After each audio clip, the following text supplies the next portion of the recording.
Hello guys, welcome to Hasan general studies channel. आज हम लोग बीपीएससी टीआरई 3.0 री एग्जाम जो 20 जुलाई को प्राइमरी टीचर का हुआ था, उस एग्जाम में पूछे गए कुछ क्वेश्चन कंफ्यूजिंग से भरा पड़ा है और उसी क्वेश्चन के बारे में आज हम लोग डिस्कस करेंगे। क्योंकि कई टीचर कई क्वेश्चन का अलग अलग आंसर बता रहे हैं सेम क्वेश्चन का, तो आज हम लोग एनसीईआरटी के रेफरेंस में देखेंगे कि इसका आंसर क्या होना चाहिए।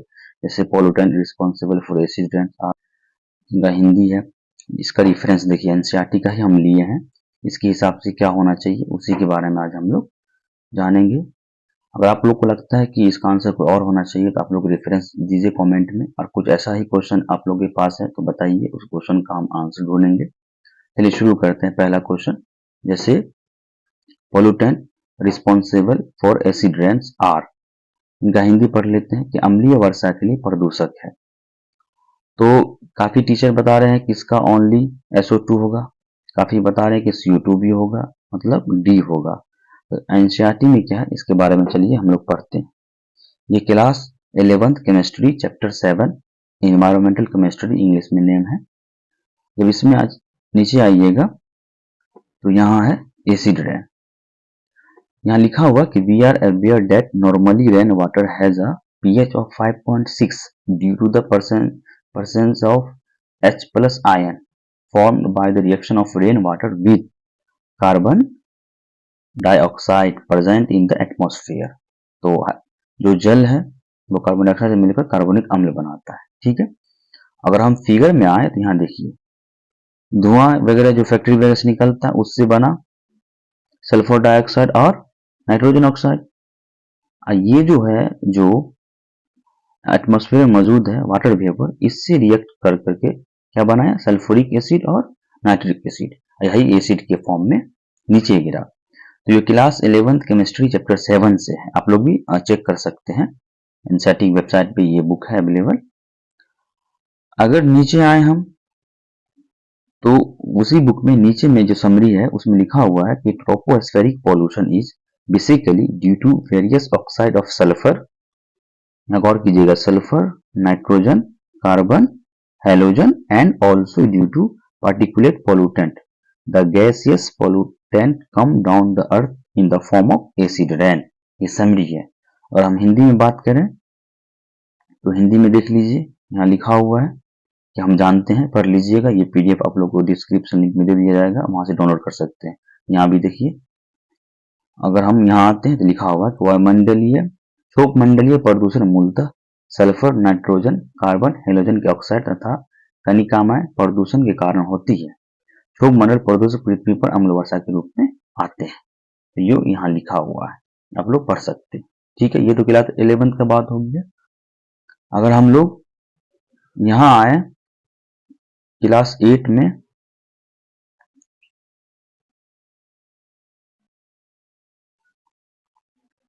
अगर हम लोग क्लास 8 साइंस बुक का चैप्टर 18 देखेंगे, pollution of air and water, उसमें यहाँ लिखा हुआ है केस स्टडी द ताजमहल, है ना। इसका इंग्लिश है, नीचे हिंदी दिया हुआ है।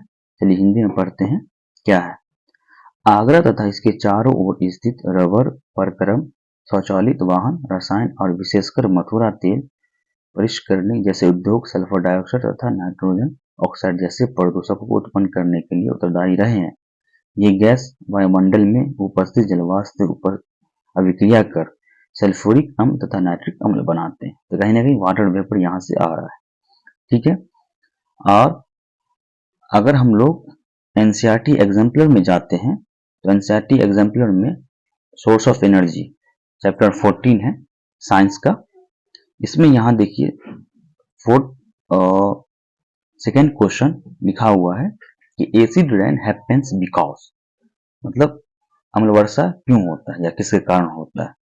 इसका आंसर जो है बी दिया हुआ है, burning of fossil fuels release oxide of carbon, nitrogen and sulphur in the atmosphere.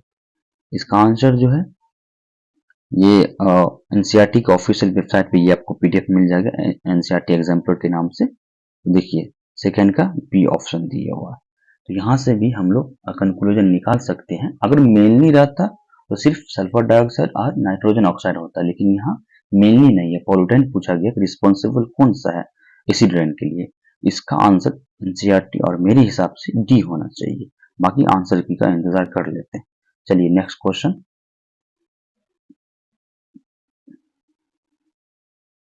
Next question Hindi में भी है, ये अवेलेबल हो जाएगा। नेक्स्ट क्वेश्चन है कि in a food chain which trophic level has highest energy level. Hindi में लिखा हुआ है कि एक खाद्य श्रृंखला में कौन से पोषक स्तर का ऊर्जा सबसे अधिक है। तो और इसका जो है ecosystem chapter 12 class 12 biology chapter का नाम है। इसमें जब हम यहाँ आएंगे, एनर्जी फ्लो है टॉपिक का नाम। यहाँ देखिए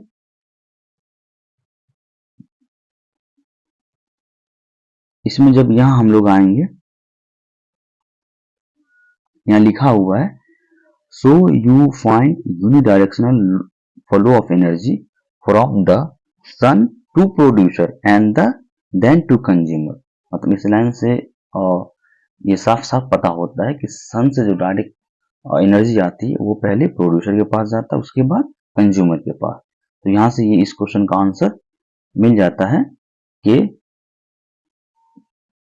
एक खाद्य श्रृंखला में कौन से पोषक स्तर का ऊर्जा सबसे अधिक है। उत्पाद का आंसर होगा इसका आंसर। नीचे एक क्वेश्चन जो सबसे विवादित है कि उल्टे एवं सीधे दोनों प्रकार के पारिस्थितिक पिरामिड किस में पाए जाते हैं। बहुत सारे टीचर इसमें बता रहे हैं कि संख्या का पिरामिड और जीव भार का पिरामिड दोनों में सीधा और उल्टा पिरामिड पाया जाता है। लेकिन एनसीईआरटी क्या कहता है, वही इकोसिस्टम चैप्टर में नीचे जब आएंगे, नीचे ये जो अब आएंगे यहाँ देखिए यहाँ क्या लिखा हुआ है। चलिए इंग्लिश में ही पढ़ते हैं। देखिए लिखा हुआ है कि the three types of ecological pyramid that are usually studied, pyramid of number, pyramid of mass and biomass and pyramid of energy। For detail यहाँ फिगर में देखिए, पहला पिरामिड है पिरामिड ऑफ नंबर्स। इसका देखिए सीधा बना है, कहीं भी उल्टा नहीं है। नीचे आते हैं, यहाँ देखिए पिरामिड ऑफ बायोमास, इसका भी सीधा है। लेकिन नीचे जब आएंगे तो यहाँ लिखा हुआ है इन्वर्टेड पिरामिड ऑफ बायोमास, मतलब बायोमास का पिरामिड उल्टा सीधा दोनों होता है। पिरामिड ऑफ नंबर का भी उल्टा होता है, लेकिन वो एक्सेप्शन केस में होता है। तो यहाँ पूछा गया कि एक ही पिरामिड उल्टा सीधा दोनों होता है, तो वो पिरामिड ऑफ बायोमास होता है। ठीक है, इसके नीचे में भी है लिखा हुआ। और पिरामिड ऑफ एनर्जी का तो हमेशा सीधा होता है, ये तो आपको पता ही है। नीचे लिखा हुआ कि in most ecosystem all the pyramids of number of energy and biomass are upright. नीचे देखिए the pyramid of biomass in sea is generally inverted और pyramid of energy is always upright. इसी का हिंदी भी है नीचे, यहाँ देखिए लिखा हुआ है कि energy flow is unidirectional, first plant capture solar energy and then food is transferred from the producer to decomposer. यहाँ तो वो क्वेश्चन का आंसर मिल गया, सबसे ज्यादा किसमें ऊर्जा होती है, वो प्रोड्यूसर में होती है। इसी का हिंदी है, हिंदी में भी पढ़ सकते हैं आप लोग। और ये पीडीएफ मिल जाएगा आपको डिस्क्रिप्शन बॉक्स में। चलिए नेक्स्ट क्वेश्चन।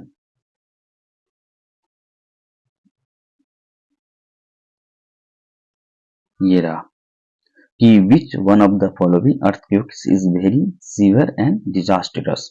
मतलब निम्न में से कौन सा एक भूकंप गंभीर और विध्वंसकारी है।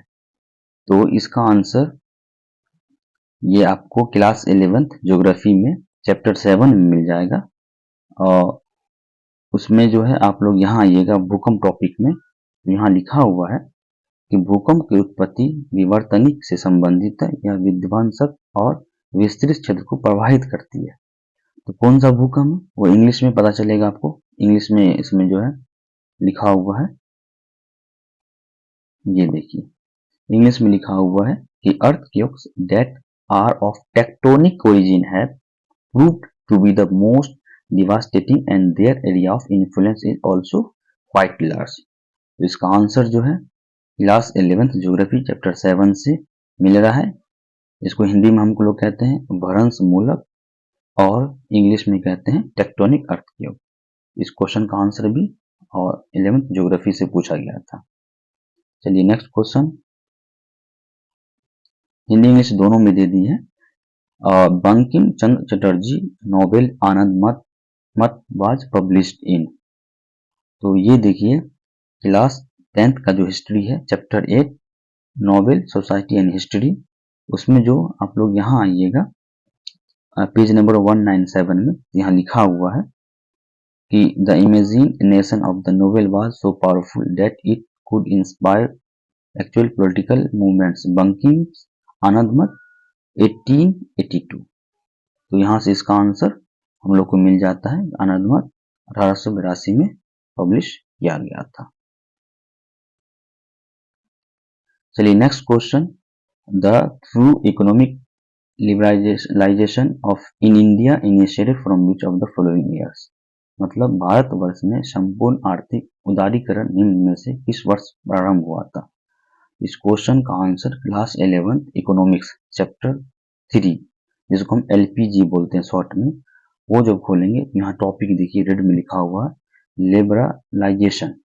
इसमें जब यहाँ पूरा पढ़ लीजिएगा तो यहाँ देखिए लिखा हुआ the reform policies introduced in and after 1991। तो यहाँ से ये क्वेश्चन का आंसर हम लोग पता चल गया कि क्या होना चाहिए 1991 होना चाहिए। 1991 के पश्चात ये उदारीकरण जो है शुरू हुआ था, भारत वर्ष में संपूर्ण आर्थिक उदारीकरण शुरू हुआ था। ठीक है, तो ये class 11th economics chapter 3 chapter name LPG liberalization privatization and globalization. ठीक है, नेक्स्ट क्वेश्चन, ये क्वेश्चन बहुत टीचर दामोदर बता रहे इसका आंसर, कोशी बता रहे हैं, लेकिन ये क्वेश्चन एससीईआरटी ज्योग्राफी क्लास 10 से पूछा गया है कि निम्न में से बिहार में सबसे पुरानी नदी घाटी परियोजना कौन सी है। तो इसका आंसर जो है कोसी नदी सोन नदी होगा। इसका आंसर सोन नदी होगा। यह जो है अगर आप एससीईआरटी ज्योग्राफी खोलेंगे बिहार का जो टेक्स्ट बुक है उसमें ज्योग्राफी 10th क्लास का जो है भारत संसाधन एवं उपयोग खंड को, उसमें जब हम लोग नीचे आते हैं जल संसाधन में तो यहाँ जो लिखा हुआ साफ में कि बिहार में भी इन उद्देश्यों को ध्यान में रखकर कई परियोजना बनाई गई जिनमें 3 प्रमुख है सोन परियोजना, गंडक परियोजना, कोसी परियोजना। सोन नदी घाटी परियोजना बिहार की सबसे प्राचीन परियोजना के साथ साथ यहाँ की पहली परियोजना है। तो यहाँ से इसका आंसर मिल जाएगा कि इसका आंसर क्या होना चाहिए सोन नदी। सोन नदी जो है बिहार का सबसे पुरानी नदी घाटी परियोजना। ठीक है, ये SCERT geography class 10th unit 1 section को। ठीक, नेक्स्ट क्वेश्चन, ये देखिए इस क्वेश्चन में बहुत टीचर ए बता रहे हैं, बहुत सी बता रहे हैं, बहुत डी बता रहे हैं। इसका एक्चुअल आंसर डी होगा। अब बताते हैं वो कैसे। यह क्वेश्चन जो है बीपीएससी असिस्टेंट मेंस जो 31 अगस्त 2023 को जो हुआ था, मेरे पास बुकलेट सीरीज डी है, उसमें क्वेश्चन नंबर 108 है। तो वहां से इसका जो ऑफिशियल आंसर क्या आया था वो डी आया था। मतलब हम सोनार टेक्निक से तीनों चीज यूज कर सकते हैं। और जब हम लोग 9th क्लास का साइंस पढ़ेंगे और चैप्टर 12 साउंड जिसका नाम है पेज नंबर 171, तो वहां से भी इसका आंसर सेम एनसीईआरटी के लाइन से उठा के दिया गया यह क्वेश्चन। पहले हम आंसर देख लेते हैं कि कहां से लाया गया यह आंसर। तो ये देखिए 9th क्लास का जो है साउंड चैप्टर का पेज नंबर 171 है, इसमें लिखा हुआ है कि the sonar technique is use to determine the depth of the sea. ठीक है, पहला and to locate under water hills valleys submarine icebergs sunken ship. देखिए ये सब चीजों को हम सोनार टेक्निक से डिटरमाइन कर सकते हैं। तो यहाँ ऑप्शन में देखिए ये 3 चीज यहां से उठा के दिया गया है। देखिए ऑप्शन में पहला ऑप्शन भी था कि to locate under water hills, to locate icebergs and the depth of the sea. तो NCERT class 9 science chapter 12 sound chapter में से यह क्वेश्चन पूछा गया था। इसका आंसर डी होगा, इसमें कोई कंफ्यूजन नहीं होना चाहिए। अगर आयोग कुछ इसका अलग आंसर मानता है तो हम लोग इस बेसिस पे चैलेंज भी कर सकते हैं। ठीक है, चलिए नेक्स्ट क्वेश्चन। इस क्वेश्चन में भी काफी कंफ्यूजन है कि निम्नलिखित में से किसमें टंगस्टन का प्रयोग किया जाता है। तो बहुत टीचर बताया धातु निष्कर्षण में भी और विद्युत बल में भी, लेकिन हमने बहुत सारे बुक्स को पढ़ा, एनसीईआरटी को भी पढ़ा, उसमें धातु निष्कर्षण कहीं भी नहीं दिया हुआ है, विद्युत बल भी दिया हुआ है। तो इसका आंसर ओनली विद्युत बल होगा। चलिए एनसीईआरटी में देखते हैं। यह क्लास 10th का एनसीईआरटी साइंस है, चैप्टर 12 इलेक्ट्रिसिटी। उसमें देखिए लिखा हुआ है कि tungsten is used almost exclusively, मतलब बड़ी मात्रा में, लगभग फॉर किसी के लिए यूज करते हैं, इलेक्ट्रिक बल्ब के फिलामेंट के लिए इसका यूज करते हैं।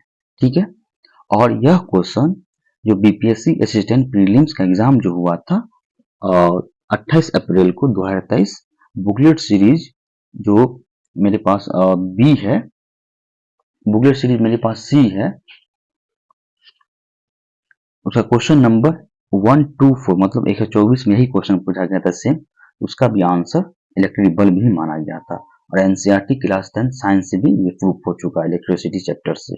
ठीक है, यह क्वेश्चन का भी आंसर एक ही होगा, वो होगा विद्युत बल्ब, धातु निष्कर्षण नहीं होगा। आप लोग चैलेंज भी कर सकते हैं क्योंकि पूछा हुआ क्वेश्चन है और एनसीईआरटी में भी इसका जिक्र है। ठीक है, और उसके बाद ये क्वेश्चन है कि the relationship between algae and fungi in lichen is called. इसका भी बहुत टीचर आंसर जो है कम्युनलिज्म और म्यूचुअलिज्म, मतलब डी बता रहे हैं, लेकिन इसका आंसर ओनली म्यूचुअलिज्म होगा। क्यों? क्योंकि यह क्वेश्चन जो है 65वीं बीपीएससी जो 15 अक्टूबर 2019 को पूछा गया था, मेरे पास बुकलेट सीरीज बी है जिसका क्वेश्चन नंबर 52 है, सेम क्वेश्चन पूछा गया था, सिर्फ द रिलेशनशिप के बदला द इंट्रोडक्शन दे दिया था यहाँ, between algae and fungi in lichen is called. तो हिंदी में भी जो टाइपिंग हुआ था वहां यही सब लिखा हुआ था म्यूचुअलिज्म। यहाँ तो हिंदी में टाइपिंग किए हुआ है, मतलब चेंज कर दिया है, लेकिन वहां सेम लिखा हुआ था। उसका आंसर सी माना गया, म्यूचुअलिज्म। तो ये कुछ क्वेश्चन थे जिसका आंसर मैंने एनसीईआरटी के रेफरेंस में क्या होना चाहिए वो दिया है। अगर आयोग इसका आंसर कुछ अलग भी देता है तो आप लोग इस बेसिस पे चैलेंज कर सकते हैं। अगर आप लोग इस चैनल पे नए हैं तो चैनल को सब्सक्राइब कीजिए, दोस्तों के साथ शेयर कीजिए, वो किसी को एक नंबर का बढ़ जाएगा तो उसे सिलेक्शन का चांस बढ़ जाता है। अगर आप लोग कुछ ऐसे ही क्वेश्चन कन्फ्यूजन में हैं या आप लोग के पास रेफरेंस है तो आप लोग कमेंट कीजिए ताकि हम नेक्स्ट वीडियो उसी क्वेश्चन पे लाएं और हम एनसीईआरटी के रेफरेंस में ही लाते हैं इसका आंसर। अगर यह वीडियो एनसीईआरटी के रेफरेंस में ही बनाया गया है, अगर आप लोग के पास इस जो क्वेश्चन डिस्कस कराया गया इस क्वेश्चन में कोई और आंसर आपके हिसाब से हो सकता है तो कमेंट में रेफरेंस सब कुछ दीजिए, हम वेरीफाई कराएंगे एक्सपर्ट से, फिर नेक्स्ट वीडियो में उसको एक्सप्लेन करेंगे। इस वीडियो का जो भी पीडीएफ है वो डिस्क्रिप्शन बॉक्स में एक लिंक दिया जाएगा पीडीएफ डाउनलोड का, वहां से कर लीजिएगा और आप लोग इसको चैलेंज में हेल्प ले सकते हैं। ज़्यादा से ज़्यादा शेयर कीजिए ताकि सभी बच्चों के पास सही जानकारी प्राप्त हो, सही आंसर प्राप्त हो, ताकि वो चैलेंज कर सके। और चैलेंज करने में क्या है कि बीपीएससी जो है पहला चैलेंज फ्री में सबसे करवाता है, तो फ्री में कर देंगे अगर डाउट होगा, डाउटफुल जो क्वेश्चन होगा। देखने के लिए शुक्रिया, थैंक यू फॉर वॉचिंग।